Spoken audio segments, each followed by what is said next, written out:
92 साल में आपने क्या क्या देखा है? मैंने पंजाब की लड़ाई देखी है, उनकी लाशें बाद में बदबू आने लगी तो छुप कर बैठ जाते, लाइट्स ऑफ होती थी, चारों तरफ अंधकार हो जाता था। मतलब हर रोज डर में रहना पड़ता था।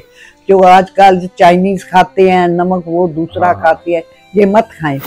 मम्मी इतने स्ट्रांग है तो बच्चे तो ऑलमोस्ट स्ट्रांग रहेंगे ही। स्ट्रांग है। एक्सरसाइज में लड़कियों को भी करवाती थी। हाँ, आपकी एज क्या होगी? 92 ईयर। तो क्या राज है इस फिटनेस? Will power. अगर हम जैसे कुछ यंग बच्चे हैं, अगर उनको लंबी लाइफ जीनी है तो उसके लिए आप क्या टिप्स देना चाहोगे? ये कि वो एक्सरसाइज करें। ओके, 75 वाले दिखते हो, ये बहुत बड़ी बात है। ये तो आपका बड़प्पन है। मेरा बड़प्पन नहीं है। तो आज हम इनसे बहुत सारी बातें करेंगे और मैं खुद इस इंटरव्यू को शूट करने में बहुत एक्साइटेड था और फाइनली वो दिन आ गया है।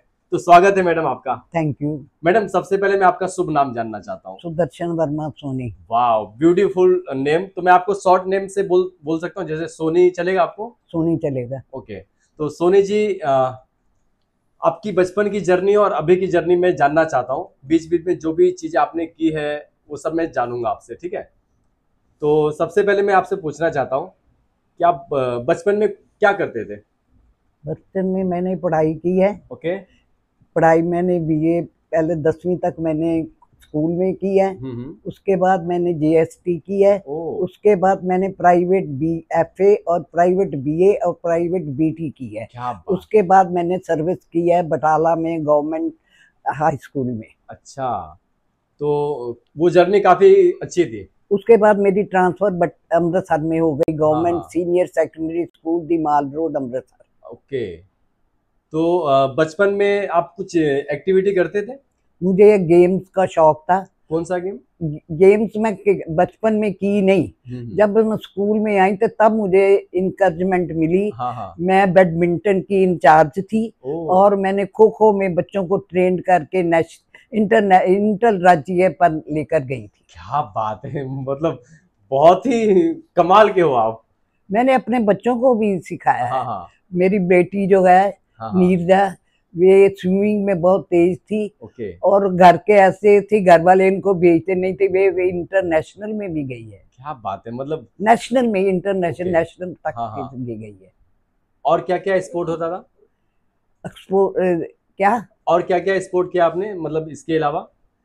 मुझे और तो कई गेमों में इंटरेस्ट था। लेकिन मैं स्पेशल बैडमिंटन की इंचार्ज और खो खो में इंटरेस्ट थी। तो आप व्यायाम वगैरह करते थे? व्यायाम, एक्सरसाइज? यस, एक्सरसाइज में लड़कियों को भी करवाती थी। लड़कियों को करवाती थी, गेम्स में करवाती थी, लड़कियों को करवाती, मैं खुद भी करती हूँ, अभी भी करती हूँ। क्या बात है। अभी आपकी एज क्या होगी? 92 ईयर्स। सच्ची? यस। मुझे यकीन ही नहीं हो रहा है। नहीं, यस, 92। और आप आज भी मैं देखा हूँ आपको चलते हुए, आप अच्छा खासा चलते हो, कोई प्रॉब्लम नहीं है बॉडी में? नहीं, नो प्रॉब्लम। तो क्या राज है इस फिटनेस का, मतलब इतनी उम्र और इतना fit? Will power. Will power, क्या बात है। और कुछ खाने में कुछ ऐसा खास? मैं कोई खास चीज नहीं खाती, मैं घर की दाल रोटी सादी खाती हूँ। ना मैं चाइनीज खाती हूँ, ना मैं नॉनवेज खाती हूँ। मैं बस घर की दाल रोटी खाती हूँ। मतलब ये लोगों का वहम है कि नॉनवेज खाएंगे तो ही हम स्ट्रांग रहेंगे। नो, मतलब बिना नॉनवेज के भी आप स्ट्रांग रह सकते हो। मैं स्ट्रांग, मेरी विल पावर। मेरे 2 ऑपरेशन हुए, 3 महीनों में 2 ऑपरेशन हुआ। मैं 2 ऑपरेशन करके भी मैं बड़ी अपने आप में ठीक समझती हूँ। क्या बात है, वेरी नाइस, वेरी नाइस। तो अगर हम जैसे कुछ यंग बच्चे हैं, अगर उनको लंबी लाइफ जीनी है तो उसके लिए आप क्या टिप्स देना चाहोगे? ये कि वो एक्सरसाइज करें। ओके, एक्सरसाइज और अच्छा खाना खाएं। और ये जो दाल मिर्च ज्यादा, जो ना चाइनीज है, ऐसी वैसी चीजें मत खाएं। ओके, और मैंने सुना कि आप योगा भी रोज करते हो? यस। तो योगा में कुछ आसन बताओगे ऑडियंस के लिए? नहीं, ये आसन मैं नहीं कर सकती क्योंकि मेरी एज ज्यादा हो गई है। मैं बैठकर कुछ नहीं कर सकती। मैं कुर्सी पर बैठकर प्राणायाम रोज करती हूँ और कुछ एक्सरसाइज बैठकर कुर्सी पर करती हूँ। तो प्राणायाम कौन कौन से प्राणायाम करते हो आप? पहले तो मैं ओम की ध्वनि, उसके बाद कपाल भारती, लोम विलोम, और तीसरा वो है जिदा को तो ले ओम की ध्वनि ना। वो, और तीसरा ओम की ध्वनि। ओके, और एक्सरसाइज में मतलब नॉर्मल ये वार्म अप वगैरह कर लेते हो ना आप? वार्म आंखों की करती हूँ, बाजू की करती हूँ, और जो है गर्दन की करती हूँ एक्सरसाइज, बाजू की सब मैं एक्सरसाइज कर लेती हूँ। आधा घंटा लोग, आधा घंटा एक्सरसाइज वो करती हूँ, ये व्यायाम, और आधा घंटा प्राणायाम। तो आप हर रोज करते हो? हर रोज करते। तो कभी आपको ऐसा आलस नहीं आता कि नहीं आज नहीं कर रहा है मन, ऐसा करना? किसी दिन आता है तो आप उस दिन स्किप कर देते हो? उस दिन स्किप कर देती हूँ, सारा दिन सुस्ती में रहती हूँ। ओहो, मतलब आप जब व्यायाम और योगा आसन ब्रीदिंग करते हो तो आप फुर्तीले रहते हो ना? फुर्ती में रहती हूँ। ओके, तो ये बहुत सालों से आप फॉलो कर रहे हो या फिर अभी जस्ट कुछ सालों से आप फॉलो कर रहे हो इस चीज? नहीं, कर तो मैं बहुत देर की थी, फिर मैंने छोड़ दिए थे बीच में। बीच में मैंने प्राणायाम वगैरह टीवी पर ही सीखे हैं। अच्छा। फिर मैंने जो आसन है मैंने सब किए हुए हैं। अब मेरे से हो नहीं सकते क्योंकि मेरी एज ज्यादा हो गई है और घुटने के कारण मैं बैठ नहीं सकती। तो कर मैं सकती हूँ, लेकिन सारे नहीं कर सकते, कुछ कुछ कर। बट ठीक है, इस एज में भी आप इतना कर रहे हो, ये बहुत बड़ी बात है। मतलब सबके लिए ये पॉसिबल ही नहीं है, आप कर रहे हो, रियली दिल से सैल्यूट है आपको। तो और खाने में क्या लेते हो आप सुबह से शाम तक? सुबह मैं लेती हूँ सुबह बादाम, ओके, मुरब्बा गाजर का, और 7-8 गिरियां बादाम की। अच्छा। उसके बाद मैं सत्संग में जाती हूँ। सत्संग आने के बाद मैं दलिया, ओट्स और ऐसा ही खाना मैं लेती हूँ। वैसे मैं परोंठी ब्रेड वगैरह नहीं लेती। क्या बात है, मतलब जो भी पाव वाली चीजें वो आप नहीं लेती? घर की चीजें बना कर लेती हूँ सुबह नाश्ता। तो कभी आप बाहर जाते हो तो कुछ बाहर का खाते हो? कभी कभी जाना पड़ता है तो फिर कभी कभी खाना पड़ता है। ओके, डेली नहीं। पनीर वगैरह भी खाते होंगे ना? यस। ओके, और दूध तो मैं 2 वक्त लेती हूँ। क्या बात है, सुबह नाश्ते के साथ और रात को सोने के साथ। ओके, और आपकी पेंशन कितनी है इस वक्त? 52,000 पर मंथ? Per month. वाह, वेरी नाइस। तो आपने अपने बच्चों के लिए क्या क्या किया आज तक? बच्चों को सबको सेटल कर दिया है, अपने अपने घर में सब सेटल हैं, अच्छी इनकम है उनकी, और उनसे मुझे लेने की कोई जरूरत नहीं है। मतलब मैं अपने आप पर डिपेंडेंट हूँ। ओके, तो अभी जैसे हर इंसान को लाइफ में कभी कभी बैड मोमेंट रहता है, ऐसा तो आपकी लाइफ का बैड मोमेंट कौन सा था? बैड मोमेंट क्या था? बैड मतलब बैड सिचुएशन जिसमें आप बहुत टेंशन में रहे हो ना? ऐसा कभी टेंशन में सुबह मैरिज के पहले वक्त तो मैं टेंशन में रही थी। बाद में मैं टेंशन फ्री हो गई। अब मैं तो टेंशन लेती ही नहीं। ओके, तो मैम आप प्रेजेंट लेना पसंद करते हो या फिर प्रेजेंट देना पसंद करते हो? देना, लेना नहीं। मैंने किसी से आज तक एक पैसा नहीं लिया।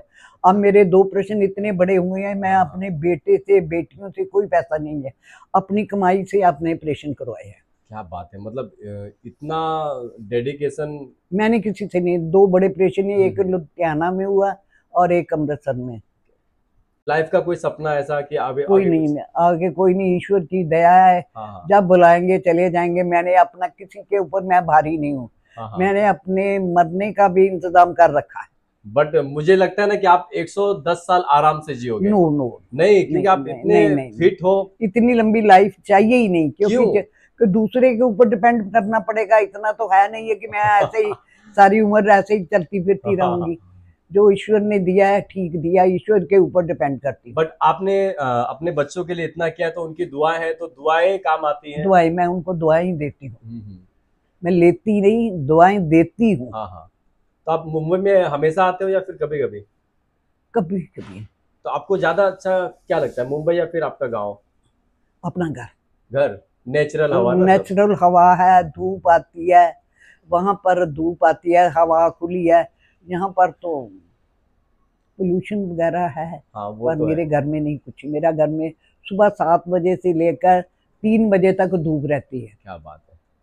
तो जैसे कि बहुत सारे लोग हैं, मतलब आजकल तो मैंने देखा कि जो 20-22 साल के बच्चे हैं उनको भी B12 की कमी हो जाती है। मुझे B12 की कमी नहीं, मेरा B12 2000 तक बढ़ गया था। क्या बात है, तो कैसे? पता नहीं, मैं धूप में बैठी हूँ, मेरा विटामिन डी भी बढ़ गया था।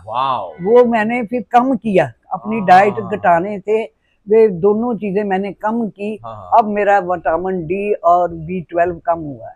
क्या बात है, नहीं तो आजकल तो सबको प्रॉब्लम है B12। मैं धूप में बैठी, सुबह धूप में बैठती हूँ, शाम तक धूप में इधर उधर से करती रहती हूँ। क्या बात है, मतलब धूप में ऐसा जरूरी नहीं कि आप धूप में रहोगे तो काले हो जाओगे, क्योंकि आपकी स्किन तो आज भी अच्छी नो। और आपके चेहरे पे आज भी इतना अच्छा ग्लो है। नहीं नहीं नहीं, ऐसी बात नहीं है, बुढ़ापा तो होना ही है। हाँ, बट अभी भी है ग्लो, ऐसा कोई बोलेगा नहीं कि बुढ़ापा। आपको 90 साल के हो आप, क्योंकि आजकल मैंने देखा है 70-75 वाले होते हैं वो इतने बुरे दिखते हैं, बट आप 92 के हो बट आप 75 वाले दिखते हो, ये बहुत बड़ी बात है। ये तो आपका बड़प्पन है। मेरा बड़प्पन नहीं है। तो मैडम अभी आपकी कुछ इच्छाएं हैं? मेरी इच्छा यही है कि बच्चे पढ़े लिखे, जो मेरे पोतरे हैं और दोत्री है, ये बड़े बड़े अफसर बने। हाँ। और अपना नाम कमाए। क्या बात है।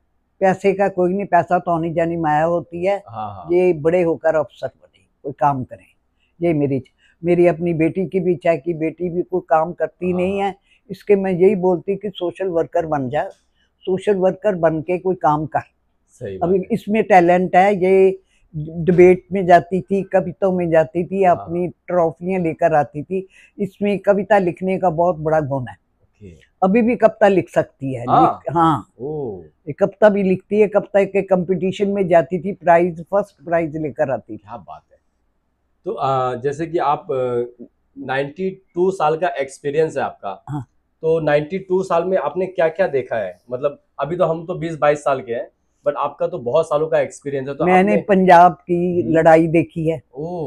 हिंदुस्तान और पाकिस्तान के सब एयर जहाज आते थे। हाँ। उसमें आग लग जाती थी, लोग देखने जाते थे, हमने वो देखा है। अच्छा। हमने तीन दोनों लड़ाइयाँ देखी हैं पंजाब की, इतनी मार काट हमने देखी है। मतलब सब सामने होता था? मेरे सामने, हम बटाला में रहते, बटाला में कुछ नहीं हुआ, लेकिन वहाँ बाहर से जो आती थी गाड़ियां भरकर, कटे हुए लोग आते थे, हमने देखे नहीं है पर सुने तो हैं। ब्लू स्टार में भी था, जो वही लोग जो थे, हम लोग दरबार साहब गोल्डन टेम्पल में जाते थे, मत्था टेक के आते। एक दिन ऐसा आया कि गोल्डन टेम्पल में जाना ही बंद हो गया, लोगों को अंदर कर दिया कि बाहर निकलने नहीं दिया। वो लोग 3 दिन तक अंदर रहे, भूखे मर गए, निकले नहीं है। और उनकी लाशें बाद में बदबू आने लगी दरबार साहब में। और भिंडरा वाला था, भिंडरा वाला को उन्होंने पकड़ा, और जो लेडीज थी, लेडीज को पता नहीं पुलिस मिलिट्री कहाँ ले गई, इतनी लेडीज अंदर से निकली थी कि कहने की बात नहीं। वो उनको पुलिस मिलिट्री वाले ले गए, कहीं ना कहीं उन्होंने एडजस्ट कर दिया होगा। वहाँ गोल्डन टेम्पल का हाल बुरा था। मतलब उस टाइम पे बहुत सारी प्रॉब्लमें हुई है। बहुत। फिर गोल्डन टेम्पल को उन्होंने साफ सफाई किया। अब गोल्डन टेम्पल का यही हाल है कि वहाँ जाओ तो अंदर जाने के लिए भी 3-4 घंटे लगते हैं, बाहर का विजिटर्स बहुत आता है। मतलब आपको लगता है कि सबसे ज्यादा जो दंगे हुए थे वो पंजाब और उस साइड ज्यादा हुए थे? पंजाब में ज्यादा हुए, क्योंकि वहां से पाकिस्तान काफी पंजाब में पाकिस्तान में मुसलमानों को निकाल दिया था और उधर से हिंदू सिखों को निकाल दिया था। मतलब बहुत सारी प्रॉब्लम को आप देखे हो? देखी, मैंने देखी, अपनी आंखों से देखी। 3 दंगे देखे हैं, 2 पाकिस्तान की लड़ाई और तीसरा गोल्डन टेम्पल का दंगा। और उस टाइम पे भी आप मुंबई में आया करते थे या फिर वहीं रहते थे आप? नहीं, वहीं रहती थी। बाद में आना शुरू किया। मुझे तो बहुत दुख हो रहा है ये सब सुन के, मैं मतलब रियली वो टेंशन हो गया मुझे, क्योंकि नहीं टेंशन होने की क्या बात। हम भी तो जब सायरन बजता था तो छुप कर बैठ जाते, लाइट्स ऑफ होती थी, चारों तरफ अंधकार हो जाता था। मतलब हर रोज डर में रहना पड़ता था? डर के रहना पड़ता था। जब सायरन बजता था, कोई आक्रमण करने का डर होता था, सायरन बजता था, सब लोग अपने घरों में छुप कर बैठ जाते थे। जहाँ कहीं भी जगह मिलती थी वहीं छुप कर बैठ जाते थे। आपका अगला उद्देश्य क्या है? तो मैडम मतलब आपने लाइफ में बहुत सारी चीजें देखी है, आपने कभी गांधी जी से कभी मुलाकात हुई आपकी? किससे? गांधी जी, महात्मा गांधी जी? नहीं जी, कभी नहीं। मतलब उस टाइम पे वो जिंदे थे ना? शायद जिंदे थे। और हम अमृतसर में थे जब उनकी डेथ हुई थी। मतलब उनकी जो डेथ है बहुत दंगा हुआ था दिल्ली में, बहुत दंगा हुआ था। अच्छा। नहीं, दंगा इंदिरा गांधी के समय हुआ। ओके। देखो मैं चाहती हूँ कि मेरे भाई बहन सब, क्योंकि आज का टांगों की सबको ज्यादा प्रॉब्लम आ रही है, वे व्यायाम करें। और व्यायाम करें, दौड़े भागे, अपना गेम्स में हिस्सा ले, ताकि उनकी ठीक रहे। जो आजकल चाइनीज खाते हैं, नमक वो दूसरा खाते हैं, ये मत खाएं। और जो सादी खुराक लें, दूध ले, पनीर ले, दूध 2 वक्त ले, पनीर ले, और चने का सूप पिए, घर हरी सब्जियों का सूप पिए। ये बाजारी सूप का क्या होता है, घर में बनाकर सब कुछ खाएं।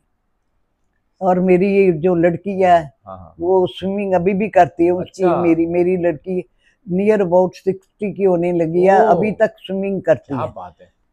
और उसके सब वो डांस भी करती है, दूसरों को सिखाती भी है डांस करना। क्या बात है। और मेरे बच्चे भी गेम्स में हैं।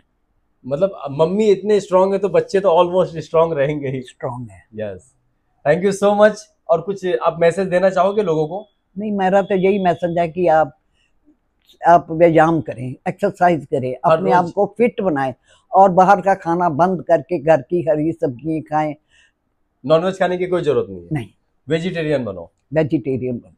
थैंक यू सो मच, आपसे बात करके बहुत अच्छा लगा। और रियली में आपकी जो कहानी थी, जो आपने लाइफ की जर्नी बताई, मैं बहुत अंदर से मोटिवेट हो गया हूँ। और मैं भी आज से नमक कम खाऊंगा और बाहर की चीजों को मैं अवॉइड करूंगा। Thank you so much. Thank you. तो मेरा एक सवाल रह गया था, आई एम रियली सॉरी। तो मैडम, मैं ये जानना चाहता हूँ कि आप जब जॉब पे जाते थे तो आपकी सैलरी कितनी थी उस टाइम पे? पेंशन 1120 रुपए पर मंथ? Per month. मैं 1954 से शुरू की अपनी सर्विस, और मैं 91 में रिटायर हुई हूँ। जब मैं रिटायर हुई तो मेरी पेंशन 5000 थी। अच्छा। अब मेरी पेंशन 52,000 है। वाह, वेरी नाइस, वेरी नाइस। क्योंकि मैं अर्थमेटिक और हाउस होल्ड पढ़ाती थी। मैं सोशल स्टडी मिस्टर थी। लेकिन मेरी प्रिंसिपल इतनी अच्छी थी, मिसेस बाबा, उनकी गाइडेंस में मैं हाउस होल्ड और अर्थमेटिक पढ़ाती थी। ये मेरा फेवरेट सब्जेक्ट। वाह, मतलब आपको पसंद था बहुत। क्या बात है, वेरी नाइस। लड़की भी बहुत पढ़ाने में बहुत अच्छा। एक सवाल उसको एक बार वो पूछती, 10 बार समझाती थी, अगर वो बाद में भी नहीं उसको आता था तो मैं मारती नहीं। मतलब आप बहुत स्ट्रिक्ट टीचर थे। स्ट्रिक्ट। ओके। तो आप कभी ऐसा बच्चे लोग आपको परेशान नहीं करते थे? कभी नहीं? नहीं, कभी नहीं करते थे। क्योंकि मैं खुद बच्चों के साथ बच्चा बन जाती थी। मतलब एक टीचर को बच्चा बनना बहुत जरूरी है, उनके साथ घुल जाओ। अगर बच्चे की कोई चीज गुम हो जाती थी तो कोई गरीब बच्चा था नहीं खरीद सकता। रिसर्च से पहले उनसे बोलती थी, मेरी झोली पड़ी है, आप पैसे जो आ गए तो आपने खर्चने मुझे दे दो, मुझे दे दो। वो बच्चे मुझे पैसे दे देते, कई जो इकट्ठे होकर उसकी किताब जो कापी चोरी होती थी उनको खरीद कर दे देती। क्या बात है। और बुक बैंक भी खुला था। जो बच्चों की अगली क्लास में जाते थे वो किताबें होती थी, वो किताबें उनसे लेकर दूसरे बच्चों को बांटते थे। हाँ, मतलब आप स्कूल में भी बहुत अच्छे काम किए हो। Very nice. तो टीचर, हर टीचर को मैं चाहता हूँ कि हर टीचर आपके जैसे होने चाहिए, है ना? स्ट्रिक्ट और अंदर से मिसेस बाबा ने डिसिप्लिन का बाहर मुझे दिया हुआ था। कोई बाहर से कोई भी विजिटर आता था तो मैंने स्कूल की सारी देखभाल करनी थी कि कोई बाहर ना निकले, कोई अंदर ना जाए, और मेरा ये काम होता। Very nice, thank you.